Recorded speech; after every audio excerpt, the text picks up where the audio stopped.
بسم اللہ الرحمن الرحیم، السلام علیکم۔ آپ دیکھ رہے ہیں programme news today with Tanzeela Mazhar. Programme میں آپ کو خوش آمدید کہتے ہیں۔ حماس اور اسرائیل کے درمیان جنگ 7ویں روز بھی جاری ہے اور غزہ پر اسرائیلی بمباری سے شہید فلسطینیوں کی تعداد 1500 سے تجاوز کر گئی ہے۔ گراؤنڈ سے جو خبریں آ رہی ہیں، اسرائیلی حملوں میں زیادہ تر اہداف سیولینز ہیں، بچے ہیں، معصوم بچے، عورتیں اور وہ لوگ جن کے پاس کوئی ہتھیار نہیں ہے، جو نہتے ہیں، جو محصور ہیں، جن کے پاس خوراک نہیں ہے، جن تک ایندھن کی رسائی کو روک لیا گیا ہے، بجلی نہیں ہے اور جو پانی کی فراہمی ہے وہ بھی معطل ہے، اور ایسے محصور لوگوں کے اوپر بم برسائے جا رہے ہیں۔ وائٹ فاسفورس کا استعمال کیا جا رہا ہے اور یہ جو سفید فاسفورس ہے یہ دیر پا زخم دینے کے لیے ایک ایسا ہتھیار ہے جس کو عالمی برادری ممنوع ہتھیار کہتی ہے، لیکن اسرائیل بے شرمی سے اس ممنوع ہتھیار کو استعمال کر رہا ہے۔ اسرائیل نے غزہ پر پچھلے 6 روز میں 6000 بم اور 4000 ٹن بارود برسانے کا اعتراف کیا ہے۔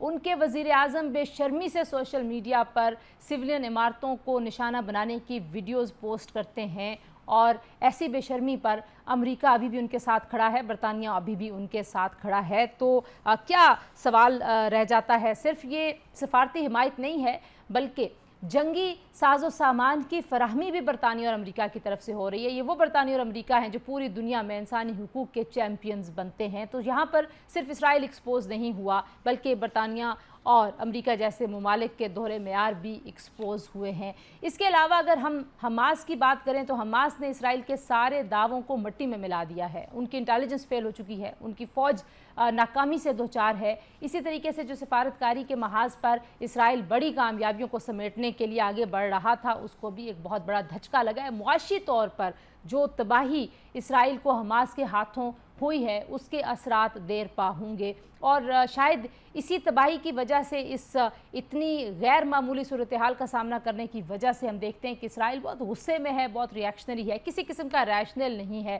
جس طریقے سے حملے ہو رہے ہیں۔ آج اسرائیل نے حکم دیا تھا غزہ کے لوگوں کو کہ جو جنوبی حصے میں منتقل ہو جائیں، شمالی پٹی سے 11 لاکھ لوگ۔ اقوام متحدہ نے اس الٹیمیٹم کو بالکل غیر منطقی قرار دیا ہے۔ حماس کا کہنا ہے کہ یہ پروپیگنڈا ہے اور وہاں پر جو فیملیز ہیں وہ قربانیاں دینے کے باوجود مزید قربانیوں کے لیے تیار ہیں اور اپنا گھر اور مسجد اقصی کو چھوڑ کر کہیں نہیں جائیں گے۔ تو یہ ساری صورتحال ہے جی۔ اس پہ اب تک دنیا نے کیا ریاکٹ کیا ہے، کہاں کہاں مظاہرے ہوئے ہیں؟ آج پاکستان میں بھی نماز جمعہ کے بعد فلسطینیوں کے حق میں بڑے مظاہرے ہوئے ہیں، کچھ اس کا جائزہ لیں گے پروگرام کے پہلے حصے میں، اور پروگرام کے دوسرے حصے میں جناب ہم بات کریں گے میاں نواز شریف صاحب کی واپسی اور اس واپسی کے بعد کی سیاسی صورتحال کیا ہوگی۔ پروگرام کے پہلے حصے میں ہم بات کریں گے، نادر الترک ہمارے ساتھ ہوں گے جو کہ ڈپٹی ہیڈ آف مشن ہے فلسطین کا جو مشن ہے پاکستان میں، اور ان کے ساتھ ساتھ ہمیں جوائن کریں گے ڈاکٹر خالد قدومی صاحب جو کہ ترجمان ہیں حماس کے، اور پروگرام کے دوسرے حصے میں شیخ روحیل اصغر صاحب رہنما پاکستان مسلم لیگ نواز ہمارے ساتھ موجود ہوں گے۔ Let's go to his excellency Nader Alturk, he is deputy head of mission of فلسطین in Pakistan. Thank you very much mister Nader.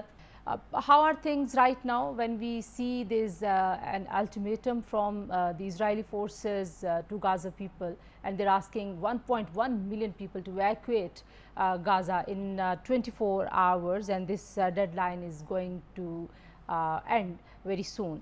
How are things right now? Assalamu alaikum. Actually, the situation in Gaza right now is sad. It is tragedy, huge crisis. Everyone is suffering. Gaza people are there about 2.2 million. All of them under attack. No one take care of them humanitely. You know, they are stopping the supply of gas, food, medical equipment, and they are under attack since 5 days until now.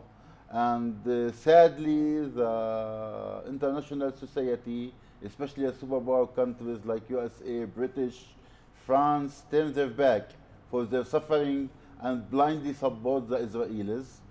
The request of the Israelis today was to facilitate transfer 1.1 Palestinian from north of Gaza to the south of Gaza, to giving opportunity to damage the area and destroy it completely. Okay. So, and we have seen that Egypt they said, they refused to open their borders for people entering from Gaza. Do you think this decision is wise? It will help the situation? The Egyptian, our brother in Egypt, understand the situation. That the first step is transfer 1.1 from north of Gaza to south of Gaza.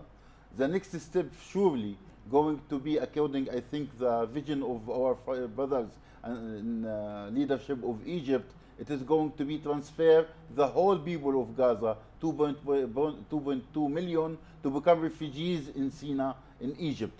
And they are understand that what happened in 1948 by creating the problem of Palestinian refugees without facilitating the right to return according to 194 going to be happened again, and which is going to make block the any opportunity for find a solution for Palestine problem, and will create and increase the problem of refugees, not solve it according to international law. And also, I've seen that United Nations has called for to take this decision back from Israel, but we have not heard any positive response from Israel so far. And how are international powers playing to this situation, especially if we talk about America? What is America doing? Actually, the rumor which I hear from my friends around, that actually the Americans right now are negotiating in the name of Israel to facilitate this issue, which means the superpower country, which is one of the main members of the Security Council of United Nations, forget to achieve their responsibilities in the world, because United Nations was created to keep international peace and international stability. When they are supporting damage Gaza, supporting killing civilians in Gaza, and negotiate by the name of Israelis to facilitate transfer and create a huge problem by funded on the ground 2.2 refugees again in Gaza, this is big question. The question for the Americans actually, if the Russians ask the same from the Ukrainian, that leave your homes to be survived, keep Ukraine empty, to damage it, and this is going to be to save your lives. They're going to accept it? This is a question for the Americans. Don't use double standard anymore against the Palestinian people, because actually what we are facing right now on the ground, because of your this is one of the results of your double standard, by ignoring the international law, ignoring the international humanity law, and keep Palestinians suffering for decades.